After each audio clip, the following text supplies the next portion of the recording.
Liberando sus frenos. Hace muchos años, cuando comencé a estudiar las emociones negativas, el punto más crítico que descubrí fue que no se puede hacer ningún progreso hacia la salud, la felicidad, el amor y el cumplimiento del potencial mientras se insista en mantener intactas las emociones negativas.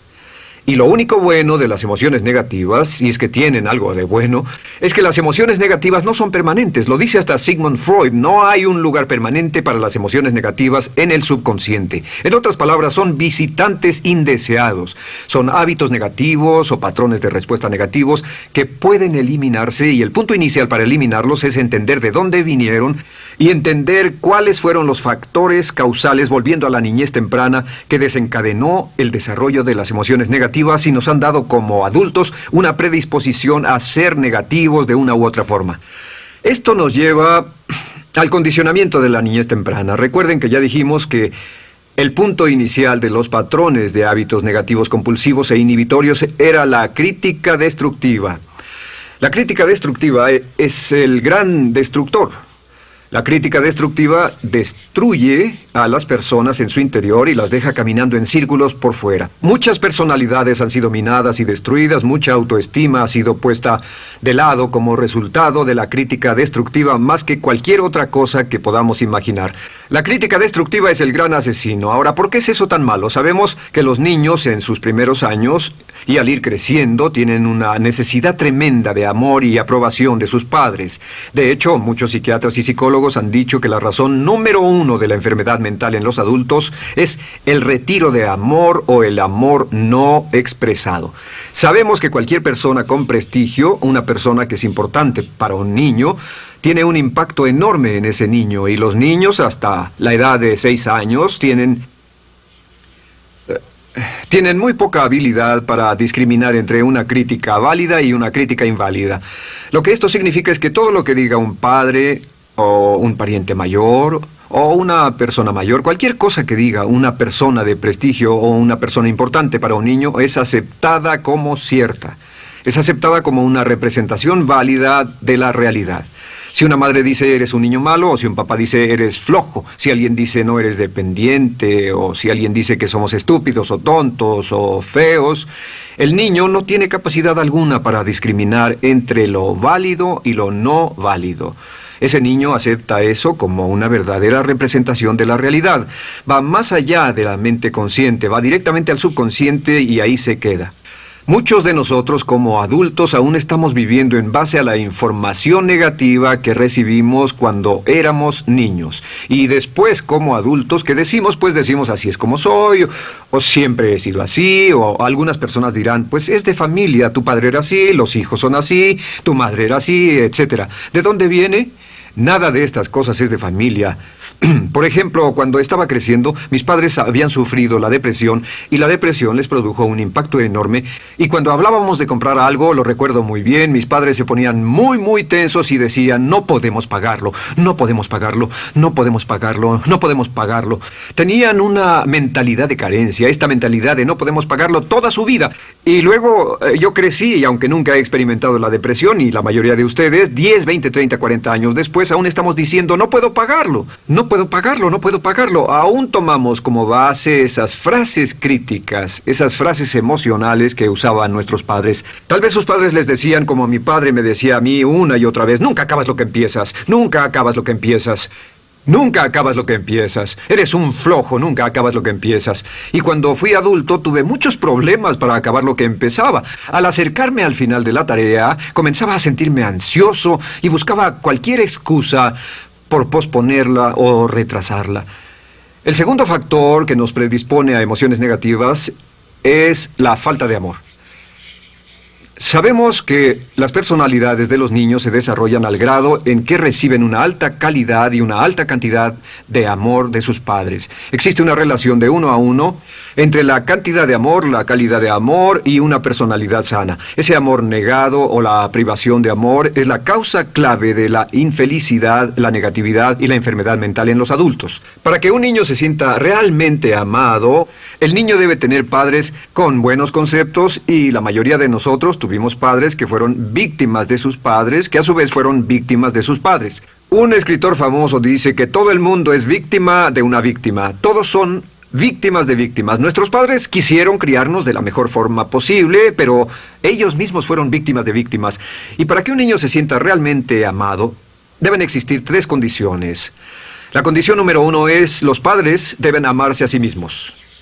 Los padres deben amarse a sí mismos. Recuerden, nunca le podrán dar más amor a otros que el que sienten por sí mismos. Si no se aman a sí mismos, no pueden amar a sus hijos. Si tienen un poco de amor por sí mismos, deben difundirlo en sus hijos. Si tienen poco amor por sí mismos y es absorbido por sus esposos, entonces, a veces, aunque deseen amar a sus hijos, no tienen amor que darles. Sus padres querían amarlos y en muchos casos no tenían amor para darles. Y eso es porque nunca lo recibieron cuando crecieron.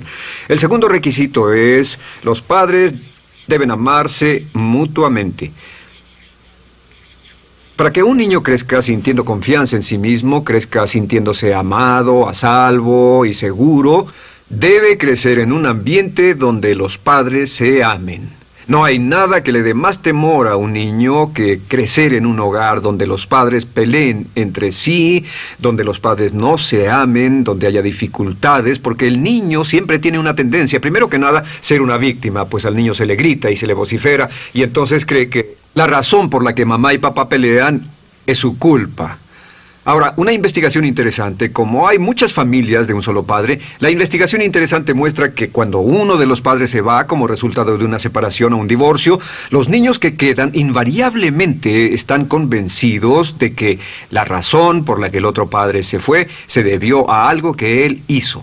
Y es importante que si un matrimonio o una relación va a terminar y uno se va a ir, que el padre que se quede les diga a los niños una y otra vez que la razón por la que la relación no funcionó no tuvo nada que ver con ellos. Solo tuvo que ver conmigo y con papá, conmigo y con mamá. No tiene nada que ver con el niño. El niño necesita oírlo muchas veces antes de que se sienta confiado y seguro. Y por supuesto, siempre es mejor que un niño sea criado por un padre que lo ama que por 2 padres que no se aman.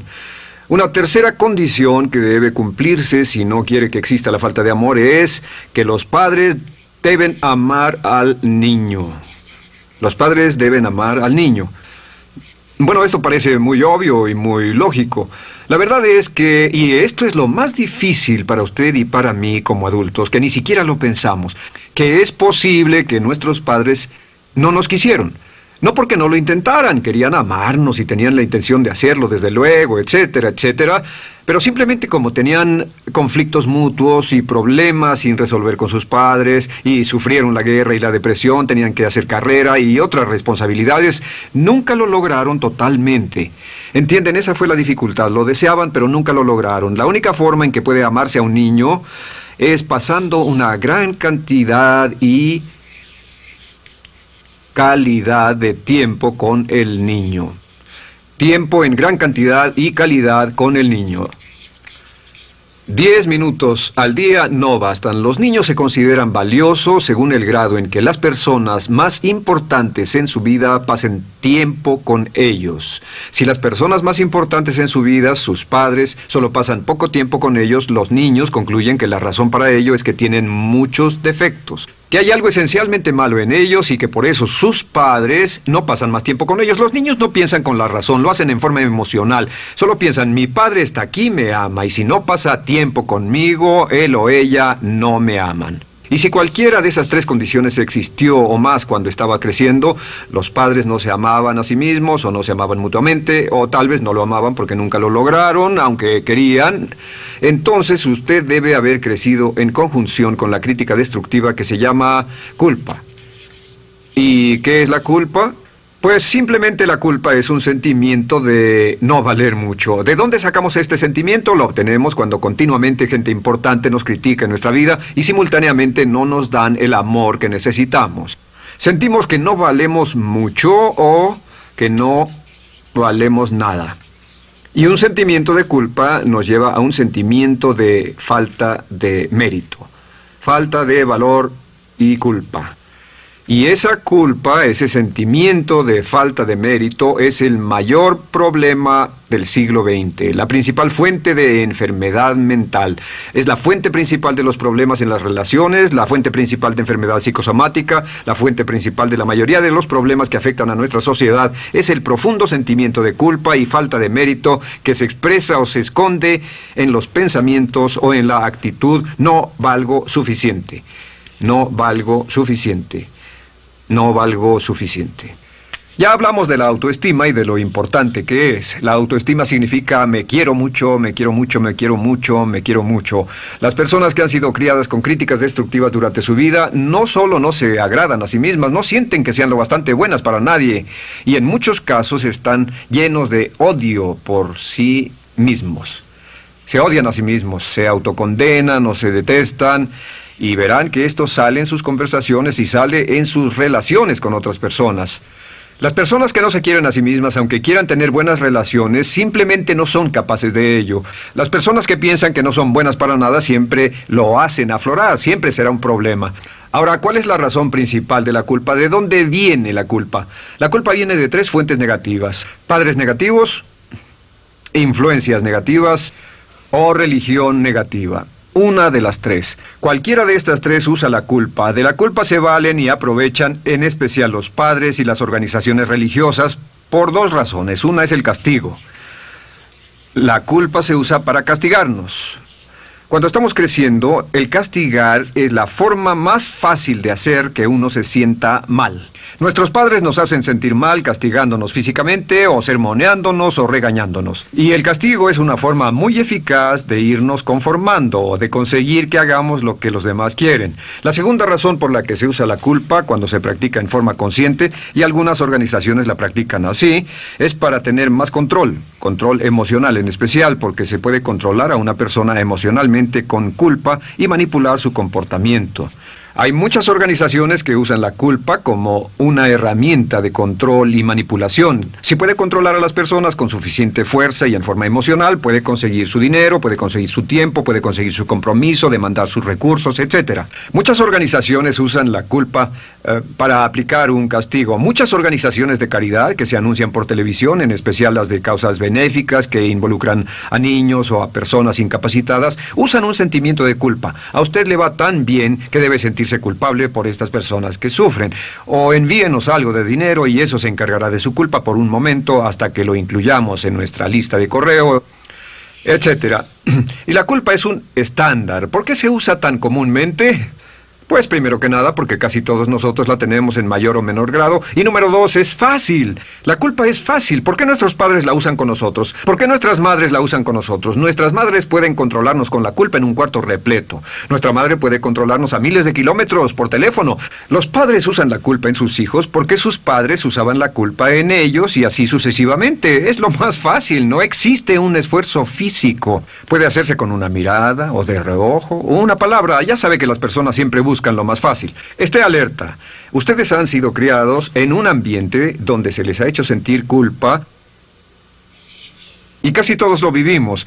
Debemos entender que la culpa es como una letrina o bacterias emocionales negativas que se colocan en la raíz de su psique o su subconsciente y activan todas las demás emociones negativas: furia, odio, envidia, resentimiento, frustración y duda, temor, etcétera. Las crea y las activa a todas. Y la forma para, en realidad, deshacerse del centro es exorcizarlo, extirparlo.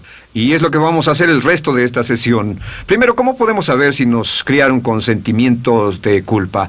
Bien, a esto le llamamos la manifestación adulta de la culpa. Manifestación adulta de la culpa. Puede saber, probándose a sí mismo, ¿cuánto de esto tiene? Número 1, la manifestación adulta de la culpa es que tiene sentimientos de inferioridad, sentimientos de inadaptabilidad y de no merecer las cosas. No siente que merezca que le pasen cosas buenas. Si una persona ha sido criada con crítica destructiva y se le hace sentir culpa, entonces cuando logra éxito, aún con un tremendo esfuerzo, tiene una tendencia terrible de sentir que no se lo merece. A esto se le llama, por cierto, temor al éxito. El temor al éxito es solo otra forma de decir que la persona que ha estado condicionada a pensar de sí misma como poco valiosa o no lo bastante buena, se siente muy incómoda cuando experimenta el éxito. Se siente muy tensa y a disgusto.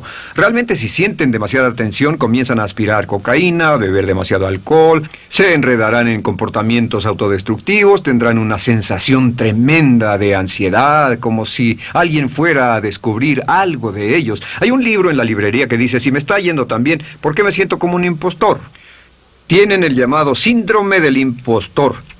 ¿Alguna vez ha tenido éxito en algo y la gente ha ido a usted a decirle, vaya, hiciste un excelente trabajo, o eso es maravilloso, aunque haya sido muy duro para usted, y sintió que los demás iban a descubrir, siente como que, es decir, que iban a descubrir que realmente no es bueno, que solo fue un fraude, solo un accidente, y por supuesto es lo que dice, fue coincidencia, fue un accidente, la verdad, no sé ni cómo lo hice. Hacen todo lo posible por huir de ese sentimiento de inferioridad y de no merecer las cosas. Estén muy alertas.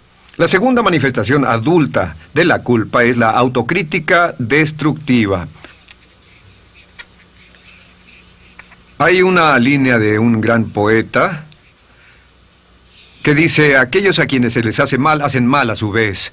Los niños a muy temprana edad, a veces a la edad de 2 o 3 años, comienzan a menospreciarse, se desgarran, hasta se golpean y se castigan físicamente si se les critica demasiado. Siempre dicen el equivalente de no valgo suficiente o no soy muy bueno, y se castigan a sí mismos. Y la crítica destructiva es un síntoma real de un sentimiento escondido de culpa e insuficiencia. El número 3 es que fácilmente manipuladas por la culpa, las personas pueden jalar sus cordones de culpa en forma muy simple. Realmente vemos que existen dos tipos de personas en el mundo, los lanzadores de culpa y los receptores de culpa. Invariablemente, estas personas se atraen mutuamente. Y por supuesto el lanzador de culpa es la persona que se identifica con el padre que lanzó la culpa y el receptor es la persona que se identifica con el que atrapó la culpa. Pero los lanzadores y los receptores de culpa se unen, se equilibran perfectamente, se establecen y forman una nueva generación de lanzadores y receptores de culpa. Podemos decir que usted es fácilmente manipulado por la culpa, porque ha estado muy bien condicionado. Su jefe puede tirar de su cordón de culpa, una persona en un autobús puede tirar de su cordón de culpa, una sobrecargo puede tirar de su cordón de culpa. Esté muy alerta a esto. La cuarta manifestación de culpa es que usted la usa. Usa la culpa y culpa a otro generosamente. ¿Por qué? Pues si ha funcionado en usted, la hará funcionar en ellos. Le parecerá que es un intercambio, un trato muy justo. Usa la culpa y la culpabilidad y se convierte en la base de sus relaciones con los demás. Cuando algo sale mal, les echa la culpa a ellos. Algo sale mal, culpa a alguien más. En cuanto hay un problema, busca a quién culpar. Un experimento muy interesante con la cámara escondida hace algunos años, fue que hicieron una plancha de hielo y la pusieron en la acera sin que nadie los viera. No hacía mucho frío, pero lo hicieron y observaron cómo reaccionaban las personas cuando pasaban por ahí, cuando caminaban por ahí, llegaban a esa plancha de hielo, se desequilibraban y se resbalaban, y lo primero que hacían era observar a la persona más cercana a ellos, enojados, verdaderamente furiosos. En otras palabras, buscaban a quién culpar. Y si no había nadie cerca de donde habían caído, se levantaban otra vez, miraban a su alrededor, no había nadie y entonces pateaban el piso, pateaban con fuerza y se iban. Nuestra tendencia natural cuando algo sale mal es buscar a alguien o algo a quien culpar, en especial si nos criaron con una culpa continua. Y la quinta manifestación es lo que llamamos lenguaje víctima. Ahora recuerden que hablamos sobre la ley de concentración. Dice, lo que siembras cosecharás. También dice, si usas lenguaje de víctima, mantienes viva la culpa, la refuerzas, la edificas, la cultivas, la utilizas. El lenguaje víctima es lenguaje como no puedo, no puedo, no puedo. Cuando dice no puedo, no puedo, no puedo, envía un mensaje a su mente subconsciente y la mente subconsciente comprende que está inhabilitado, que no tiene control, que es una víctima. Y cuando desea poder hacer algo, su mente subconsciente retroalimenta su mensaje y dice no puedes, no puedes. Y lo segundo que dice es tengo que, y otra vez no tengo control, no estoy a cargo. Pero existe otra expresión del lenguaje víctima que debemos evitar, y es esta, trataré. Trataré, sea lo que sea, trataré. ¿Qué significan las palabras trataré?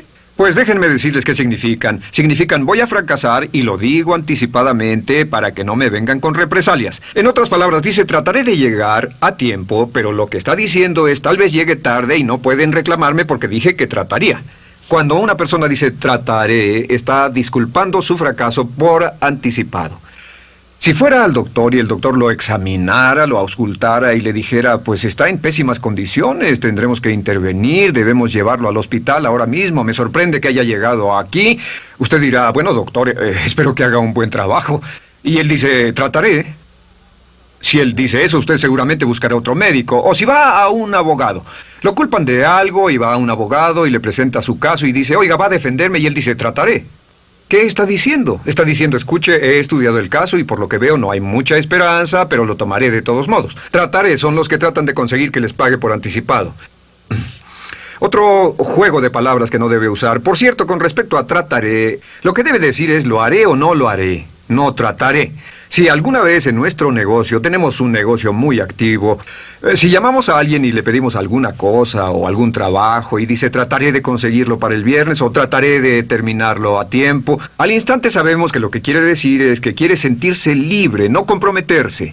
Así que nunca dejamos que nadie se vaya con un trataré, debe ser hecho o no, y queremos obtener una seguridad. Si hace falta, nosotros lo hacemos. Cuando dicen trataré, lo que están haciendo es que se están lavando las manos. Esté alerta, la otra palabra es desearía. Dicen que un deseo es una esperanza o una meta sin energía detrás. Desearía. ¿Qué significa un deseo? Desearía significa que me gustaría tener algo, pero sé que nunca lo podré tener. Cuando dice desearía bajar de peso, ¿qué significa?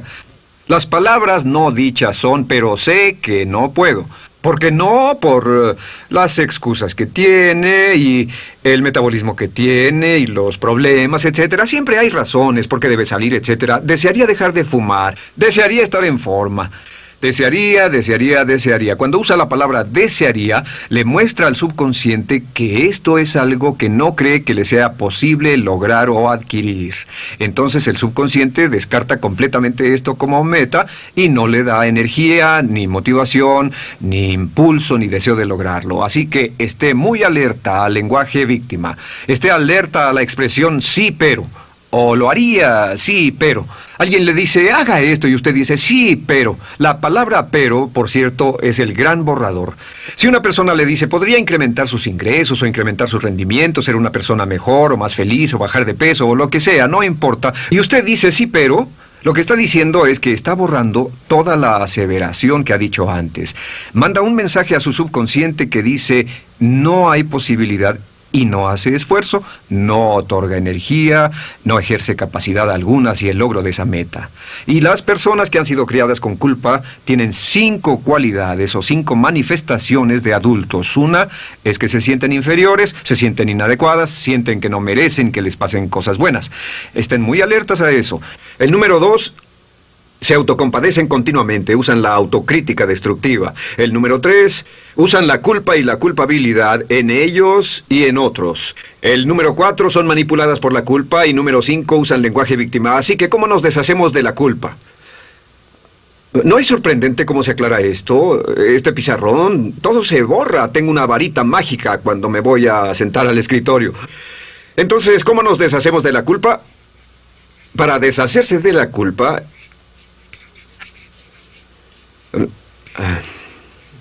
este es el proceso. Tiene algunos pasos importantes. Número 1, el primero de la lista, elimine la autocrítica. Elimine la crítica autodestructiva.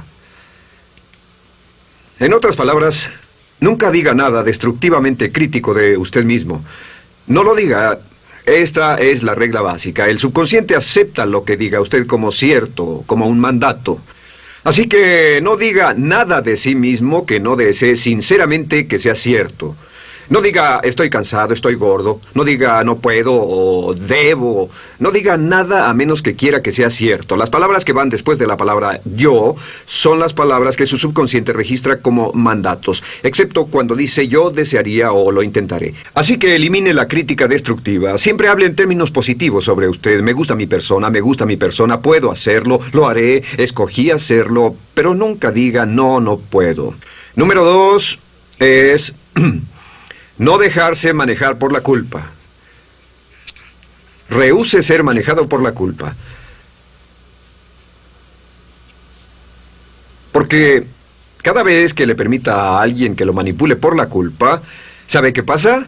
Refuerza y hace más poderoso el efecto de la influencia de la culpa en su vida.